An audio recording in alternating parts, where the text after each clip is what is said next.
Hi, I'm Lylena Wissoff, registered dietitian nutritionist here with Dr. Lisa Amrine, and we are going to make a sauerkraut that also incorporates raw kale. The reason I was inspired to bring this recipe to you today was that my 6-year-old will not eat raw kale. I really want him to eat more raw greens so that he can get the nutrients that are in there without them being cooked out in the heating process.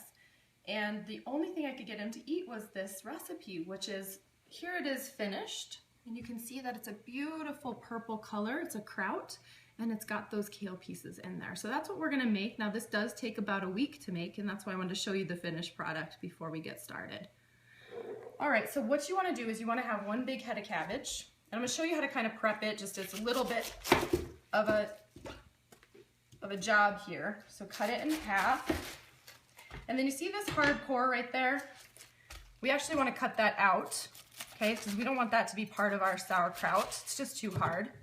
And once we get that out, we're going to set that aside. We're going to take that cabbage, and I actually forgot to take out a couple outer leaves, so you want to do that now. Take out a couple outer leaves. These are going to cover our kraut really nicely in that crock pot. And the reason I use a crock pot is it's kind of perfect. You can crush everything in there the way you need, mix everything in there, put the leaves on top, put some weights on it and the lid on it, and it's just the right amount of covering so that it can still kind of off gas. Because that's what happens when something ferments, where it's not the full process of burning carbs the way we do. It's a eating of starch and releasing different compounds and growing our lactobacillus bacteria.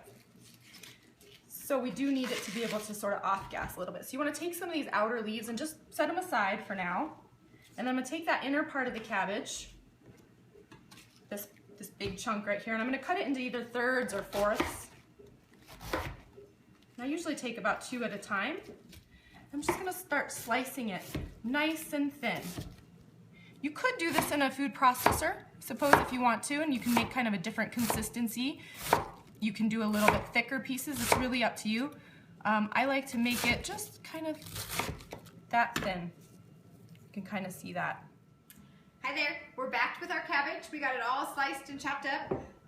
So I get the fun part of getting to Cabbage Crush, which is really awesome, especially if you've had any kind of excitement in your week.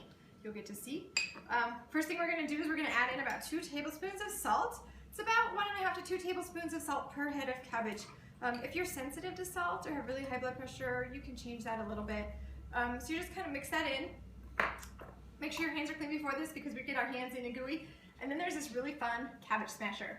So really, you just get the job of just smashing the cabbage. And we do this for lots of reasons, but the big thing that we need to do is we need to break down the cell walls so we can get some of the juices that come out. So by doing this, we're going to increase the surface area. We're going to get more food out for the bacteria to grow on. Cabbage has a lot of bacteria on it, which is why we ferment it, because making a fermented food really lets you heal the gut. So by crushing it up and breaking down that cellular wall, we're getting extra nutrients out, so all the bacteria that we're going to ferment over the next 5-7 days can have something to eat and grow on. Hi everybody, we're back. So we've now added the kale, which we had in this bowl. So if you want to look down at the actual kraut that we're making, you can see that I've been crushing it for about 5 to 10 minutes now. And I just wanted to show, if you don't have a cabbage crusher, you can buy these online at culturesforhealth.com, but if you don't have one of those, you can certainly use a potato masher. So I'll put that down and I'll just show you. So you really want to crush this. You want to get in there and you want to just beat it down.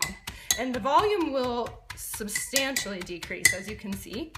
So when it looks about like this, like, you know, the volume is much lower. You can see that the colors kind of changed from this more green, you know, this more green leafy to, it's almost a yellowish color. That beautiful purple won't come until after it's fermented from the purple kale. So now I just kind of push down any leaves, any little pieces of cabbage that might have crawled up the sides. And this is a really important part. When you are fermenting this, it's going to expand a little bit because it does produce some gas. So you want to actually let it sit for just a second. A lot of the water is kind of coming out right now because of that salt that's in there and the breaking of the cell walls that we just did. So if we let that sit just a minute, we're going to add a little water. We want that water to cover just barely over the top. And then we want to put some weights on top, which I just use some handy jars. Now the metal part I don't want in the water because I don't want rust to get in there, so we'll just put those down in there like this. And that's going to help keep it from expanding up above the water. We really want everything to sit right below. And then this is going to protect it. So right now I'm going to put these leaves on top. Okay. As you can see, I'm just kind of fitting them. And I'm going to pour, you can pour it on after, you can pour it on now, but I'm just going to pour some of that water. It usually takes about 1.5 cups, and you want to kind of push it down as you're doing that just to kind of see, do I have enough water? Because I really don't want too much, but I want it to be enough. Put a little over here. And that's looking pretty good. As you can see, as I'm pushing it down, when I put those weights on it, it's going to keep that cabbage below the water surface. You can see, don't be afraid to kind of get your hands in there a little bit. And then I'm going to put another leaf on top. See, as when I push it down, keep pushing it down. Okay, and then let's put that last leaf on top that we saved. Cover up any spots that maybe are showing. That's going to protect it. Now when you are finished, in about 5 to 6 days, when this is done, you're going to want to take these leaves and discard them, put them in the compost. You're not going to eat these leaves. They'll be maybe a little bit moldy. If there's any little pieces of your sauerkraut that's popped up over the leaves and there's a little bit of mold, just discard them. This product is totally fine even if there's a little bit of mold. And the reason is the good bacteria basically keeps out the bad bacteria, keeps it from growing. So even if there's a little bit of mold, you take it out, that's it. That's all there was, and you'll be fine. Okay, so I'm going to put these weights that we created on top, and I'm going to just kind of push them down so that they're really getting that water just kind of over the surface. As you can see, it's a little bit of a labor-intensive process making this, but you will not be sorry. And as you can see, that's pretty good. The water's come up a little bit. The next thing you do is you put a lid on this, okay? That is just the right amount of, exhausting, allowing it to exhaust. And then what I do is I take a dark towel, but we'll just kind of use this for an example. I put this over and I put it in a warm spot in my kitchen. Do not refrigerate this yet. Put it in a warm spot for 5 to 6 days. Then discard those outer leaves, put it into jars, and put it in your fridge. I just use an old other fermented food jar, okay? And then I put that in my fridge like that. And then I take it out and I eat about 2 forkfuls for starters a day. Believe it or not, sauerkraut tastes fabulous with like everything. You can put it on burritos, you can put it on pizza, you can put it on the side of things.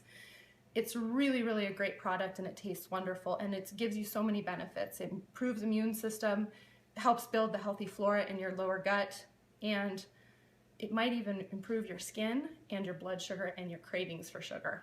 So that's it. I hope you enjoy making your own raw kale sauerkraut.